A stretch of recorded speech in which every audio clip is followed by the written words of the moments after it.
Olá! Que tal a gente fazer uma coisa um pouco diferente hoje? Vamos pegar um texto de 2.800 anos, o livro do profeta Amós, e olhar para ele com os olhos de um jurista, sabe? O objetivo aqui é investigar as conexões que são surpreendentes entre essa denúncia tão antiga e os pilares do nosso direito penal internacional de hoje. E para começar, essa frase ela basicamente define tudo: que a justiça corra como um rio e a retidão como um ribeiro que não seca. Isso aqui não é só uma poesia bonita, não. É uma exigência. Uma exigência por um sistema de justiça que funcione e por uma sociedade que seja eticamente íntegra. E é essa a demanda que vai ser o centro da nossa análise. Então a questão que vai nos guiar é essa: e se um dos textos mais fundamentais do direito internacional não estivesse num tratado da ONU, mas sim num manuscrito de quase 3.000 milênios atrás? Parece loucura, né? Mas vamos mergulhar nisso. Nosso caminho hoje vai seguir a estrutura de um verdadeiro processo legal. A gente começa com um promotor internacional bem inesperado, depois vamos analisar os crimes contra a humanidade. Aí, a gente vê o que acontece quando a justiça de um país entra em colapso, examina a sentença e, por fim, olha para a reconstrução da ordem jurídica. E logo de cara, a primeira grande surpresa. Amós não começa acusando o próprio povo, Israel. Não, ele se coloca como um promotor num tribunal de jurisdição universal. O caso se abre contra o mundo conhecido da época. E a convocação para esse tribunal não é uma intimação formal, não. É um rugido. O texto começa assim: o Senhor ruge de Sião. Em hebraico, shaeg. Isso é fundamental. A imagem aqui não é de um pastor calmo, mas de um leão. E o rugido significa que o julgamento não é uma possibilidade, ele é iminente, é inevitável. A audiência começou.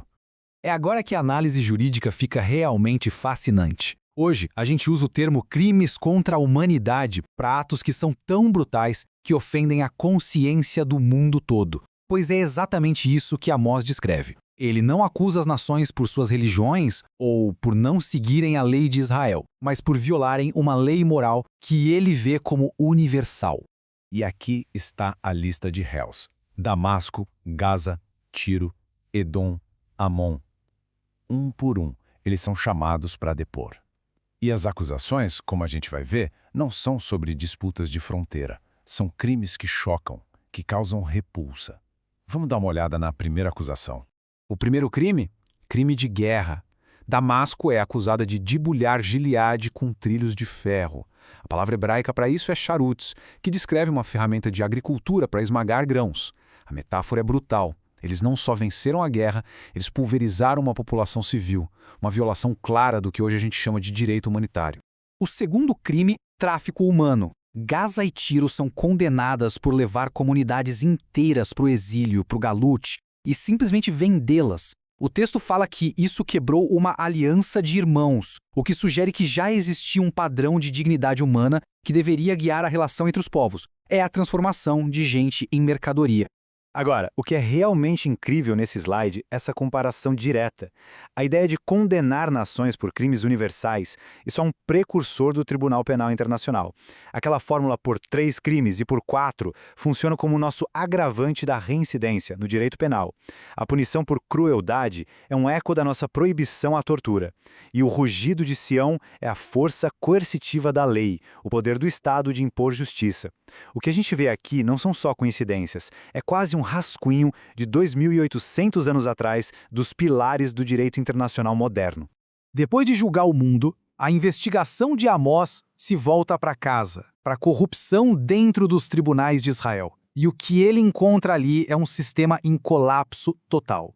Para entender a gravidade do problema, a gente precisa conhecer 2 palavras em hebraico: mishpat, que é o ato concreto da justiça, sabe? O processo legal, a aplicação correta da lei, e tzedaka, que é a retidão, o estado moral de uma sociedade justa. O argumento de Amós é que Israel falhou nos 2.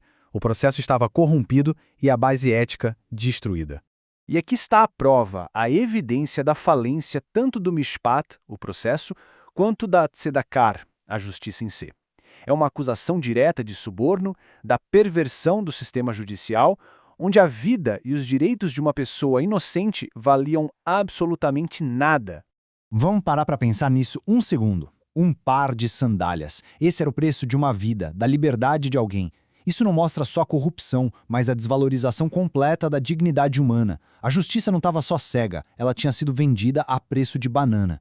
Então, o ponto central é esse, a falência total do sistema judicial.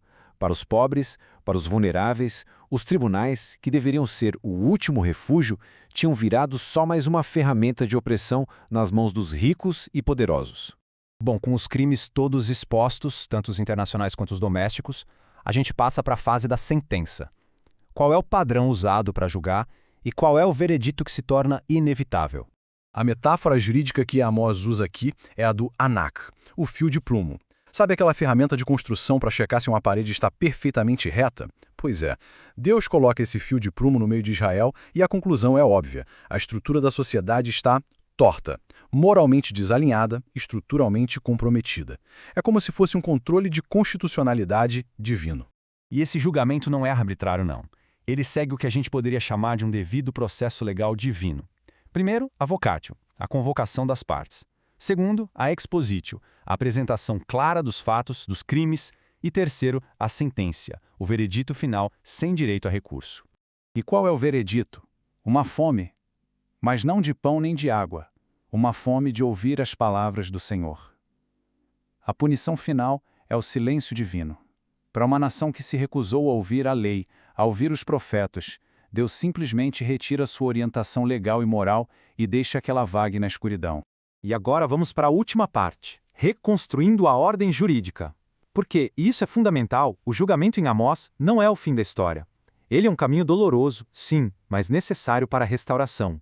A promessa de esperança é simbolizada pela sukkah, a tenda caída. O uso da palavra tenda, que é uma estrutura frágil e não um palácio, reconhece o estado humilde quebrado da nação. Mas é a partir dessa ruína que vem a promessa de reconstruir não apenas um reino, mas uma sociedade justa, baseada na aliança original. E isso ilustra o ponto final de uma forma brilhante. A restauração definitiva não é só uma questão geográfica, de voltar para a terra, é um retorno à justiça. O objetivo de todo esse processo judicial tão doloroso é purgar o sistema da corrupção para que o Mishpat e a Tzedakah, a justiça e a retidão, possam finalmente florescer. E a gente termina com essa provocação. Será que um clamor por justiça de 2.800 anos atrás ainda pode definir nossos padrões legais hoje? A análise de Amós sugere que sim, que os princípios de responsabilidade universal, de integridade judicial e de proteção dos mais vulneráveis não são invenções modernas, mas uma demanda antiga que nunca envelhece e que pulsa no coração da própria civilização.